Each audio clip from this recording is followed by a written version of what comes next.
গীতত মাজুলী, কবিতাত মাজুলী, খালি মাজুলী। আৰু মাজুলীৰ চবতকৈ সম্ভাৱনাময় বস্তুটোৱে হ'ল পৰ্যটন। মাজুলী কিহৰ কাৰণে বিখ্যাত? কেৱল সত্ৰৰ কাৰণে নহয় বা কেৱল প্ৰাকৃতিক দৃশ্যৰ কাৰণে নহয়। মাজুলীত সংমিশ্ৰিতভাৱে বহুত বস্তু আছে। মই মাজুলীৰ পৰা আপোনালোকক স্বাগতম জনাইছোঁ মাজুলীলৈ। আহক আমি এটা ভিডিঅ' আৰম্ভ কৰোঁ।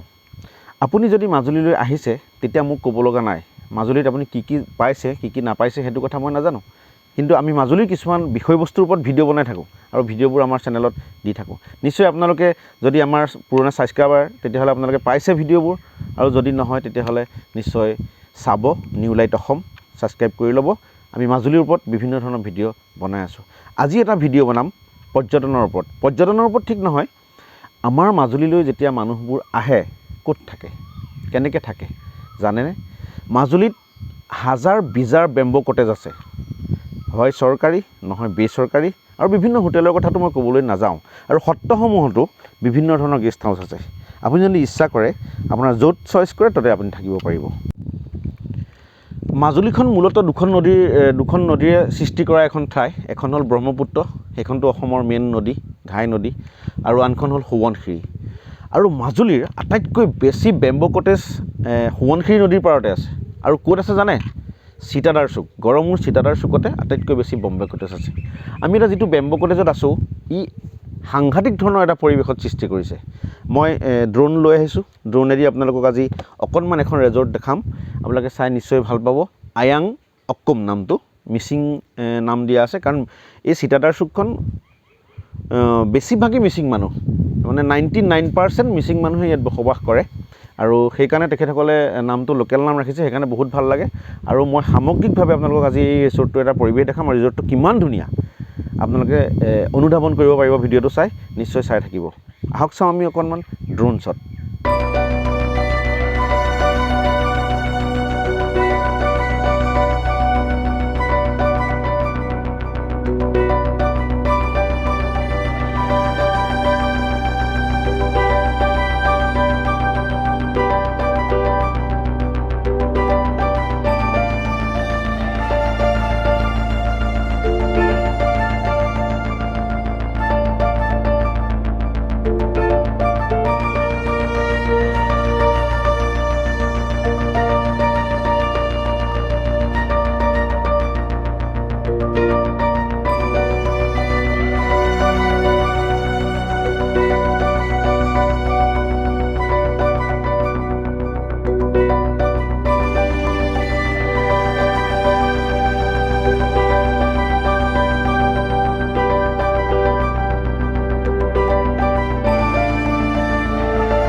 আপোনালোকে সমগ্ৰ দৃশ্যটো দেখিলে, ওপৰৰ পৰা ভিউটো দেখালোঁ, নিশ্চয় ভাল লাগিছে আপোনালোকৰ।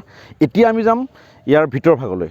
এখেতসকলৰ ৰুমবিলাক কিমান পৰিষ্কাৰ পৰিচ্ছন্ন আৰু থাকি কিমান ভাল লাগিব এটা ইমাজিনেশ্যন কৰিবৰ কাৰণে আমি ভিতৰ ভাগলৈ সোমাই যাম। আহক আমি এটা এটাকৈ ৰুমবিলাক চাই যাওঁ। ভাইটি, ইয়াত কেইটামান ৰুম আছে তোমালোকৰ? ইয়াত আপোনাৰ ৰুম হিচাপে 12টা আছে। এইটো এটা ৰুম, ছিংগুল ৰুম। ভাইটি আছে, ভাইটি আহা অকণমান ই কৰি দিব। এইটো ছিংগুল ৰুম ন? হয়, এইটো ছিংগুল ৰুম। আমি ভিতৰলৈ যাবলৈ যত্ন কৰিম।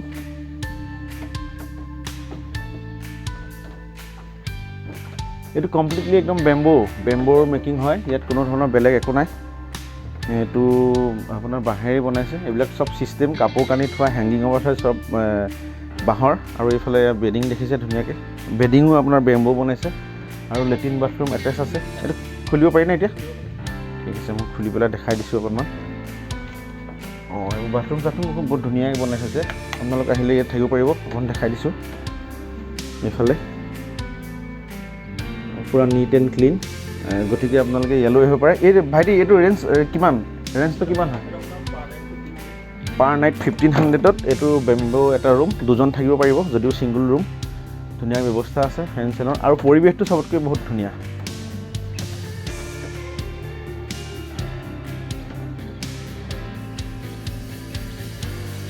এইটো এটা ৰুম হ'ল, এইটো ভাইটিয়ে কৈছে টিপুল বেডৰ। এইটো এবাৰ চাওঁচোন কেনেকুৱা হৈ আছে। তলটো টক্টা, ফুল্লি টক্টাৰে বনাইছে, খুব ধুনীয়া এণ্ট্ৰি, আৰু ছেফটিৰ কাৰণে আপোনাৰ অক্সিজেন টেংকো আছে ইয়াত। এইটো হ'ল টিপুল বেডৰ এটা ৰুম, কমপ্লিটলি বেম্বো। ইয়াতে ডাবুল আৰু তিনিখন বিচনা আছে ন, তিনিখন বিচনা আছে, তিনিখনে বেম্বো। লেট্ৰিন বাথৰুম এটেচ আছে। ওপৰত এইবোৰ চটাই বুলি কয়, চব বাঁহৰে হয়, খুব ধুনীয়াকৈ বনাইছে। আৰু মেনু আছে ইয়াতে, চাওঁ মেনুখন অকণমান দেখাই দিওঁ কি পায় কিটচেনত। এইখিনি আপোনালোকে আহিলে গম পাব আৰু খুব ধুনীয়া ধুনীয়া ৰেচিপি পায়। লোকেল মিচিং থালিও ইয়াত পায় ন। বাথৰুমটো অকণমান চাই দিওঁচোন কেনেকুৱা, লাইট জ্বলি আছে নে? এইটো বাথৰুমটো খুব ধুনীয়া, আহল বহল, নিট এণ্ড ক্লিন, খুব ধুনীয়া, আটক ধুনীয়াকৈ বনাই থৈছে। গতিকে আপোনালোক আহিব পাৰে, চাব পাৰে। ইয়াতে আপোনালোকে ইমাজিন কৰিবহি পাৰে মাজুলীত নদীৰ পাৰত খুব ধুনীয়া এটা বেম্বো কটেজ। বাকীখিনি ৰুম এনেকুৱাই আৰু ন। কিটচেনটো আপোনালোকক দেখালোৱে আমি, কিটচেনটোৰ বিষয়ে অকণমান কৈ দিম। খুব ধুনীয়া পৰিৱেশ, ফুল্লি নেচাৰেল, এফালে অৰণ্য, এফালে আপোনাৰ নদী, তাৰ মাজতে আয়াং অকম বেম্বো ৰিজৰ্ট। খুব ধুনীয়া লাগিলে পৰিৱেশটো। বাহ, প্ৰতিটো ৰুমেই অপূৰ্ব, যোনটো ৰুমেই নাচাওক প্ৰতিটো ৰুমেই ধুনীয়া। খুব আটক ধুনীয়াকৈ ৰাখিছে মোৰ ভাইটি চিত্ৰই, বৰ ভাল লাগিছে ৰুমখিনি চাই। সঁচাকৈ মানে লুকটো বহুত ধুনীয়াকৈ বনাইছে। কাষতে এখন বুৱতী নৈ, আৰু তাৰ কাষতে সেউজীয়া এখন হাবি, আৰু তাৰ মাজতে আয়াং অকম। আপুনি যদি কবিতা লিখক, আৰু আপুনি যদি সুৰকাৰ গানত সুৰ দিয়ক, নহয় যদি আপুনি গীতিকাৰ, তেতিয়াহ'লে গীত ৰচনা কৰক।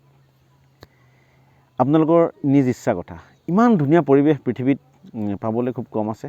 আমাৰ মানুহ বহুত বাহিৰলৈ যায়। আচলতে আমি সজাই পৰাই তোলাত অলপ আচলতে আমাৰ ভাৰতীয় মানুহ বা অসমৰ মানুহবিলাকে এতিয়ালৈকে জনা হোৱা নাই বুলি মই ভাবোঁ। এইবিলাক জেগাও হয়তো বিদেশত হোৱা হ'লে আপুনি ভাবিব নোৱাৰা কিছুমান জেগা হৈ থাকিলহেঁতেন। কিন্তু এতিয়া ইমান ধুনীয়া লাগিছে, নেচাৰেলি আমাৰ এইখন ধুনীয়া হৈ আছে। গতিকে আপোনালোকে আহিব পাৰে, এনেকুৱা জেগাত নিজে সময় পাৰ কৰিব পাৰে। প্ৰিয় বন্ধুসকল, আপোনালোকক অকণমান এটা ৰিজৰ্টৰ বিষয়ে দেখালোঁ, দেখিছেই। মই নিজে আহি ভাল পাওঁ, ইয়ালৈ আহোঁ কেতিয়াবা সময় পাৰ কৰিবলৈ। গতিকে মই ভাবিলোঁ আপোনালোকলৈ আগবঢ়াই দিওঁ। আৰু কোনোবাই যদি ভিডিঅ'টো চাইছে, মানে ফুৰা চকা মনৰ মানুহ থাকে, তেতিয়াহ'লে আহিব নিশ্চয় আমাৰ ভিডিঅ'টো চাই। আৰু আশা ৰাখিছোঁ ভিডিঅ'টো ভাল পাইছে, আৰু যদি ভাল পাইছে নিশ্চয় লাইক এটা কৰিব, কমেণ্ট কৰিব, শ্বেয়াৰো কৰিব, যিখিনি পাৰে, পাৰিলে ছাবস্ক্ৰাইবটো কৰি দিব। আমি অকণমান আগবাঢ়ি যাব পাৰিম। ধন্যবাদ সকলোলৈ, পুনৰ নমস্কাৰ।